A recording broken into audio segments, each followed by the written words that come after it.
I'd like to welcome our hero tonight, our special guest.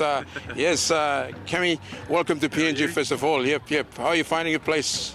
Oh, it's been great. No, it's been great. It's my second visit to PNG. Long time ago, my first visit actually, 23 years ago when I was a 19-year-old. But I got up here earlier today and had a short visit with the PM, and yeah, it's been a good afternoon. All right. Talking about being up here when you were 19, there was some. I'm hearing through the grapevine that you were up in the Highlands with Phyllis Pacer and all that, doing scouting work or something like that. Just tell me about that. Yeah. No, that's untrue. That's untrue. That's rumours that have been spread about me. But no, it was a great experience. Come up here with the junior Kangaroos. That was an under-19s Australian side. Played against the national team on that occasion, and fond memories and just a special experience to play in front of the local PNG crowd. Mm-hmm. So you were up in the Highlands back then, I believe? No. We actually stayed in Moresby. Moresby. Yeah, Okay, we stayed in Moresby.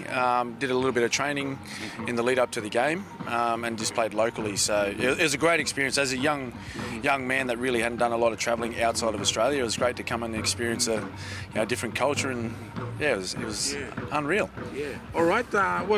Tell us a bit about life after footy. Yeah. You're looking really well. No, thank you. What, are you coming back from retirement or what? No, not at all, no. I'm turning 42 this year. A lot of people say to me, geez, you look fit. I'm not fit. I'm just skinny.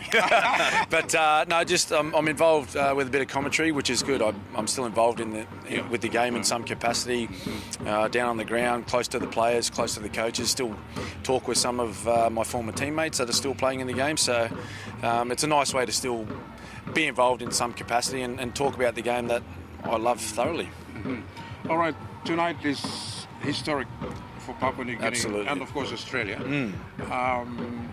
You being up here, what does it mean to you, and what's your perspective of the PNG team entering the NRL in 2028? Oh well, we're still a few years out, right? But it's exciting times for rugby league, but in particular for rugby league in PNG and the people of PNG, with the game coming up here, and Andrew being in charge of getting this new franchise ready for the 2028 season.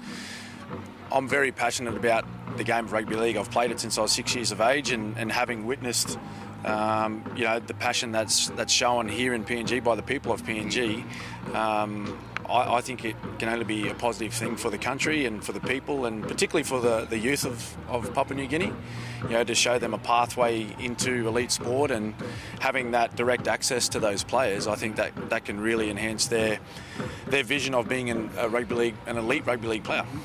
Okay, there's so much said about luring, or poaching players, Yeah. That'll be a nightmare, Well, that's a challenge. There's no doubt about that. We've seen that with the new franchise that come in a couple of years ago with the Dolphins, right? But they've shown that with perseverance and hard work that they can succeed. I thought they've really went strongly in 2024 in particular. Much improvement on their first season, and that's this man's job, is to get everything in place and get it ready for those players. All right, and I think Andrew has done a really good job with thank you, Terry. Rema. Yes. Setting up the academy. I think that was really successful. 2023.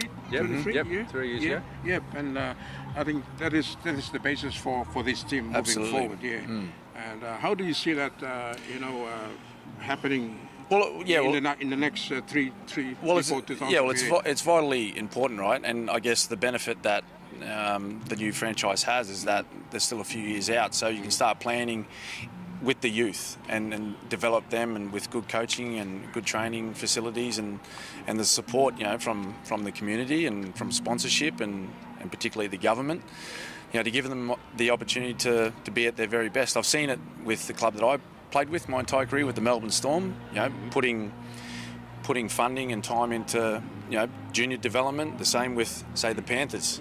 Have a look at the results they've got over the last 4 years. They've won 4 consecutive premierships because they put time into the young people coming through, the young boys and girls. So it's a smart thing to do, to have the foresight to plan ahead and be ready for what will be a really exciting time in 2028. All right, Cammy, what's your role tonight? Are you going to sing or what? No, I hope not. Because Andrew said I'm just coming to watch. I hope he's not got me up doing any karaoke. Look, it's a pleasure talking to you. Thank you. And of course, who's going to be in the grand final? Storm. 2025? Storm? Yeah, no doubt the Storm. They have to.